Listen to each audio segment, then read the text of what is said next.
నమస్తే, hi, welcome to our channel. నేను మీ దివ్యశ్రీ. ఆనాటి తరంలో వంట అనేది ఒక అద్భుతం లాంటిది. ఈనాటి తరానికి వంట అనేది ఒక యుద్ధం లాంటిది. ఈరోజు మనం సత్యసాయి జిల్లా హిందూపురంలోని శారదమ్మ గారి దగ్గరికి వెళ్తున్నాం. ఆమె ఈ తరానికి వంటని చాలా రుచిగా, ఆనందంగా, ఎటువంటి యుద్ధానికి బలపడకుండా చాలా ఈజీగా, సులువుగా నేర్పించబోతున్నారంట. సో వాళ్ళకి ఈ తరానికి యుద్ధంగా తీసుకోకుండా ఎంత సులువుగా నేర్చుకోవాలో ఆమెతో అడిగి తెలుసుకుందాం. ఆమె చూపిస్తున్నారు, రండి. నమస్తే అమ్మా. నమస్తేనమ్మా. ఎలా ఉన్నారు? బాగున్నామమ్మా, మీరు బాగున్నారా? మేము మంచిగా ఉన్నాం. ఇవాళ మనం తయారు చేసే వంట ఏంటి? చేపల పులుసు. అవునా? మరి దానికి రాయలసీమ చేపల పులుసు కావాల్సిన పదార్థాలన్నీ చూసేద్దామా? సరే, చూసేద్దాం. ఈరోజు చేపల పులుసుకి కావాల్సిన పదార్థాలు ఏంటి తెలుసుకుందాం.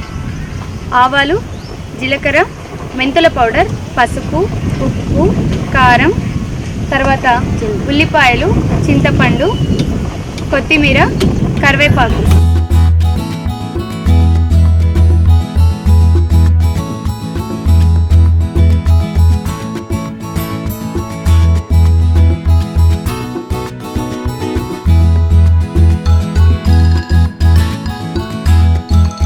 మరి కావాల్సిన పదార్థాలు ఏంటో చూసేసాం కదండి. మరి ఇప్పుడు చేపల పులుసు ఎలా తయారు చేయాలో చూసేద్దాం.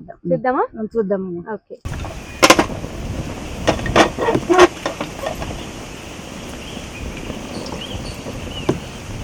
చూడండి ఎంత నూనె పోస్తానో చూడండి. మరి ఎన్ని కేజీల చేపలు తీసుకున్నాం మనం ఈరోజు? 1 కేజీ. 1 కేజీకి నూనె 2 గంటలు. ఓకే. చిటికెడు ఆవాలు, చిటికెడు జీలకర్ర, 2 రెమ్మలు కరివేపాకు, మనం కావలసిన ఎర్రగడ్డలు.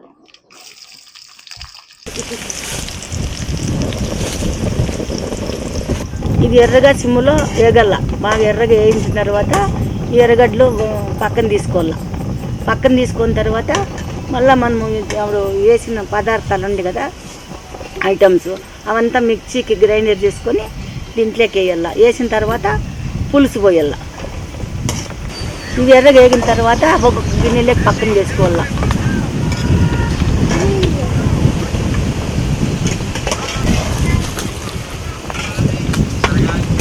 అప్పుడు ఆ దినుసులన్నీ చూసినాం కదా, ఆ దినుసులన్నీ ఇప్పుడు గ్రైండర్ చేసుకున్నాము, మిర్చికి వేసుకున్నాం.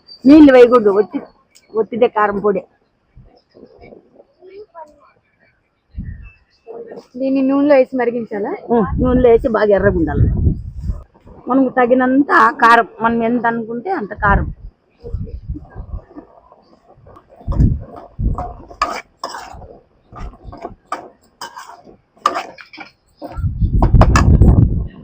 కారం ఎక్కువ అనుకుంటే ఎక్కువ వేసుకోవచ్చు. నేనే తగుమాత్రంగా వేసిన. ఇది పచ్చివాసన పోయేంత వరకు మరిగించాలా? అవి వేయించాలి, సిమ్ముల్లోనే వేయించాలి. ఓకే. ఇదేంటి? చింత పులుసు.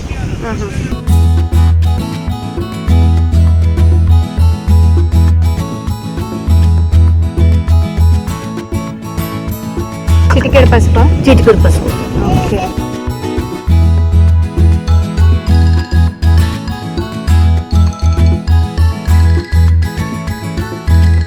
ఇది కాసేపు మరగనివ్వాలా? మరగల్ల, బాగా ఉడకల్ల, పచ్చివాసన పోయేదాకా మురగల్ల. ఓకే. తగినంత ఉప్పు. ఓకే.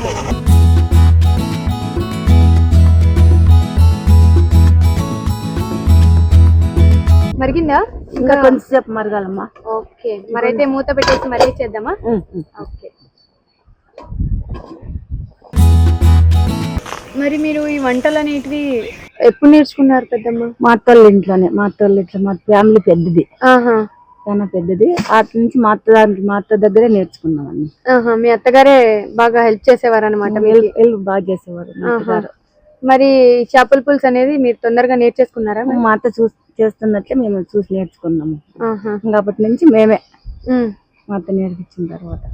అదే చెప్పారు, చాలా మంచిగా చేస్తారు, అన్ని రకాల వంటలు చేస్తారు అన్నారు. మా అత్తలోనే అన్ని నేర్చుకోండి. పెళ్ళైన తర్వాతనే? పెళ్ళైన తర్వాతనే, పెళ్లి కాకుండా.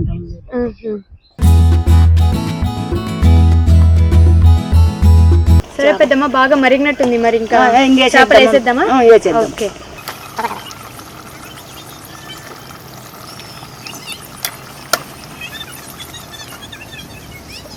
కేజీ చేపల కేజీ.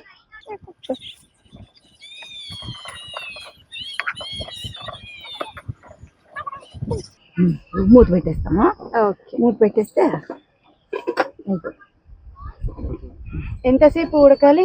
10 నిమిషాలు. 10 నిమిషాలు. 10 నిమిషాలు అయిన తర్వాత ఆ, తీసేసిన తర్వాత మళ్ళా కొంచెం తెరిచేసి మళ్ళీ కొంచెం సేపు పెట్టుకోవాలి. Okay okay. 10 నిమిషాలు మరగాలి. మరగాలి 10 నిమిషాలు. ఓకే. మరి మీరు చెప్పినట్టు 10-15 నిమిషాలు అయిపోయింది. అయిపోయింది, మరి మూత అయిపోయింది. తీసేద్దామా? తీసేద్దాం. ఓకే. చూడండి. ఓ, బాగా ఉడికిపోయింది.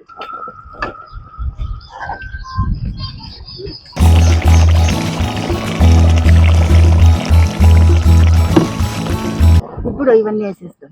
ముందుగా తీసుకుని వేగించిన పోపు గింజలు, తిరువాత తిరువాతలు, ఆనియన్స్ అన్ని కూడా ఇప్పుడు మరి దీంట్లోకి వేసేసుకుందామా? ఓకే.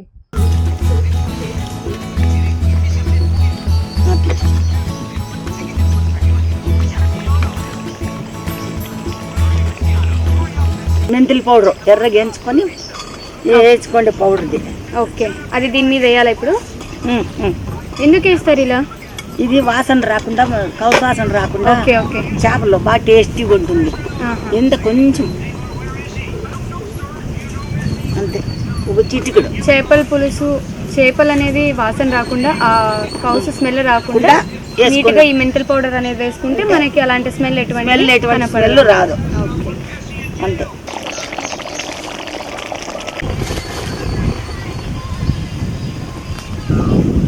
Taste okay.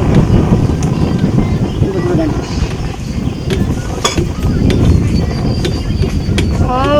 సూపర్ ఉంది అసలు, చాలా బాగా వచ్చింది. అవునా? చాలా అదిరిపోయింది. పులుపు, కారం, ఉప్పు అంతా కరెక్ట్ గా సరిపోయింది. ఇక ఇట్లా చారు అయిపోయిన తర్వాత ఇంకా కొంచెం మనం చాకం పెట్టుకోవాలనుకుంటే వారు చేసుకోవాలి. ఓకే. అదంతా లోపల పేవర్ అంతా ఇమ్మరాలి కదా.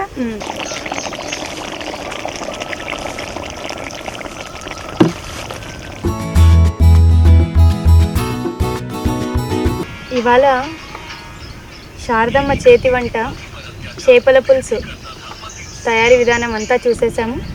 ఇప్పుడు టేస్ట్ కూడా ఎలా ఉందో ఒక్కసారి చూద్దాం.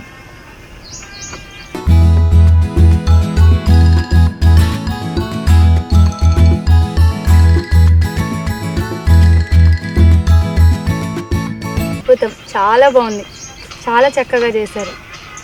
మీరు కూడా ఈ తయారీ విధానాన్ని చూశారు కదా, మరి ఇంకా ఆలస్యం ఎందుకు, మీ ఇంట్లో మీరు కూడా తయారు చేసేసేయండి.